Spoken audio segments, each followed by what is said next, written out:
Today on the Plywood Palace, we have the touring car loaded up and we're headed to Lexington, South Carolina for a cruise with the South Carolina Model T Club. We're sporting our Orange County shirts from California. Y'all come along.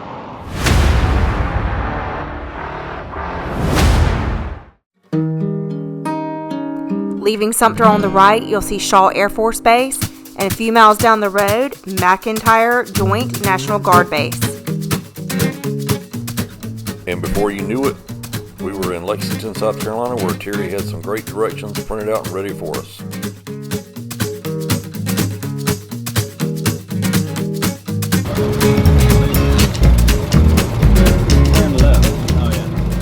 Today we're headed over to Shealy's Barbecue and Keesler's Grits Mill.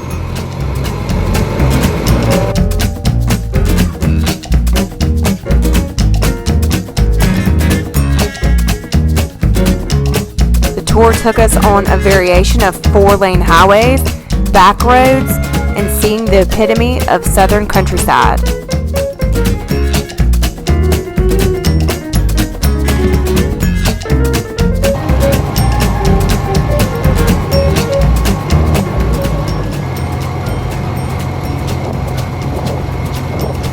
I had the opportunity to sit in the back seat, which I normally don't do, but Robert and Todd took the front seat, and I did have a moment where I napped. Hey, I just inherited this, I just bought this. Yep.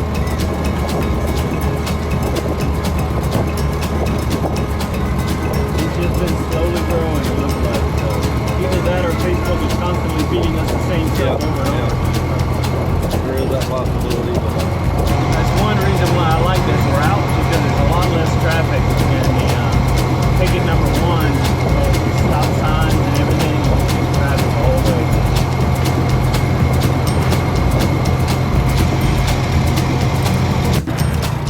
Uh-oh, what's going on?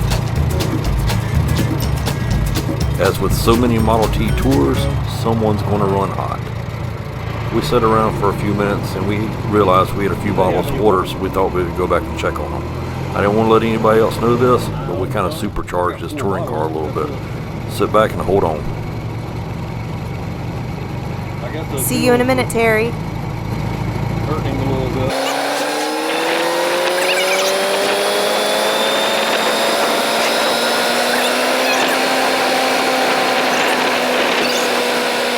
Y'all keep holding on, we're almost there. Hey, looks like they got it under control. Let's get turned around and go get some barbecue. I wouldn't do this in my truck.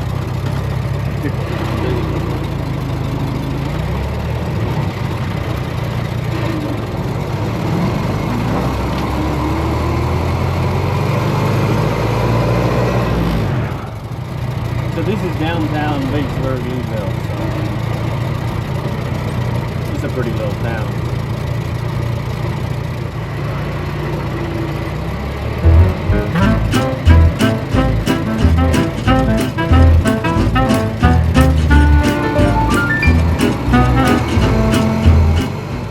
In 1992, the towns of Batesburg and Leesville consolidated, forming Batesburg-Leesville. With a population of nearly 5,500 people, the town employs 60 full-time employees and 35 volunteer firefighters.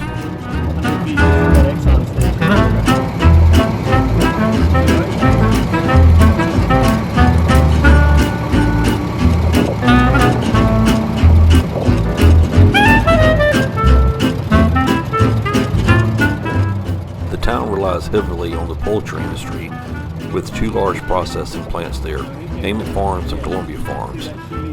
And these two processing plants assist in making Lexington County the top poultry producer in the state. You know what? Heck, they even hold the Poultry Festival, second Saturday in May since 1987.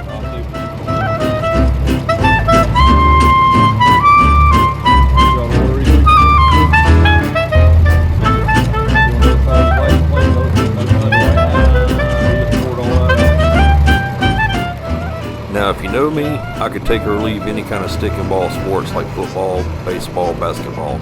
But listen to this. From Batesburg, Leesville area, Dontrell Emmon, pro football player for the San Diego Chargers and Chicago Bears. Ed McDaniel, All-Pro football player for Minnesota Vikings, 92 to 2001. Zachary Bowman, Chicago Bears, New York Giants, Miami Dolphins. Maurice Simpkins, Green Bay Packers, just to name a few.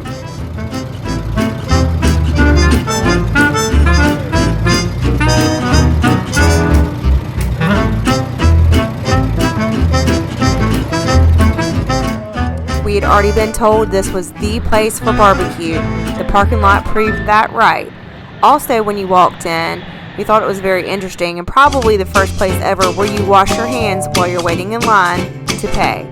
At $34 for 2 people, we didn't think that was a bad deal.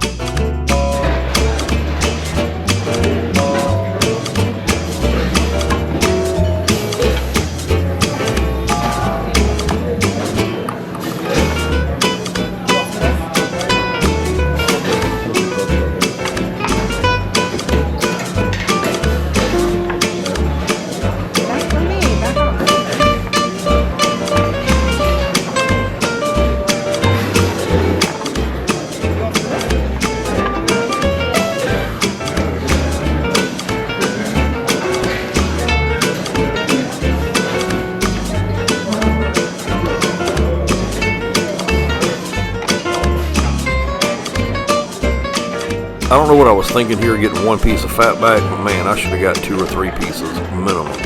Okay, next up, rice. Get some right here. No big deal, right?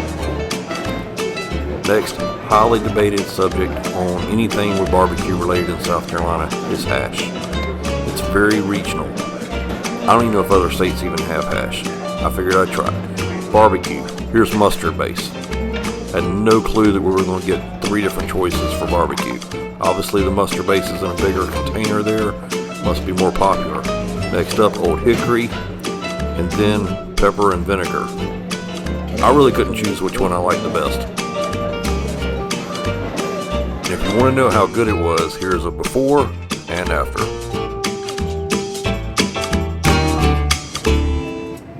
So the depot hack and the other touring car topped off for water and we were back on the road. Now this was my favorite part of the trip, honestly, getting to go down some dirt roads and gravel roads, see parts of the country I'd never seen before right here in my own backyard.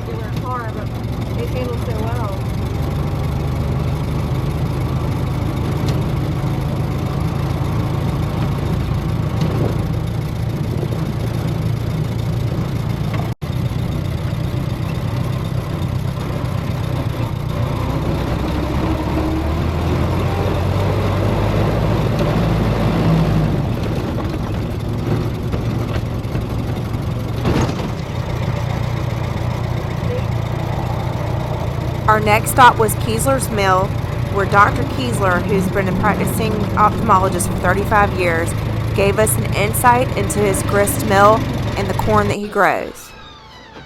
This is a little out of character with this Air-52 30 years Air-52. That's what it is. Have y'all come on in. Good to see you. How you doing? Nice to meet you. All right. Come on in here. Hi, how you doing? All right. Now, what we've got here is something, an art that's almost totally lost now. Very few people do this anymore. There was a time where this was an agricultural area and there was a grits mill within a half a wagon's ride of anybody's farm. They're all gone. A gasoline engine outside that turns this wheel right here. There's stones in there, they're 24 inches in diameter. The bed stone, usually with a grist mill, the bed stone lays flat and then the running stone's on top of it. That's the old antique water-powered mills. That technology has been around since the ancient Roman times. If you look in here, the way this thing works, this is called the bolter, and it separates it out. And as the corn gets cut, it gets cut into different sizes. Super fine, and it dumps down into here, and there's a drum here. If you see that drum right there, see it right there? That's called the damsel, like the damsel sitting here waiting for you before you've been all night. The damsel taps this thing, and this thing is slanted downhill like that, and as it turns, this damsel taps like that right there. The fine corn flour comes out there, and then you can see the coarser Right. cornmeal. Yeah. And then here is a little bit different screen, a little bit coarser. And as it travels downhill here, it comes over to this area, and here you get your grits.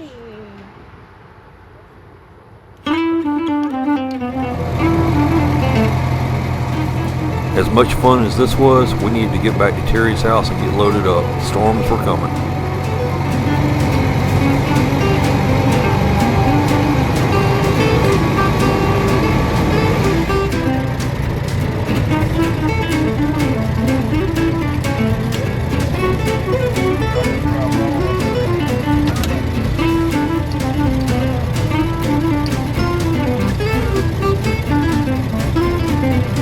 The other one's locked.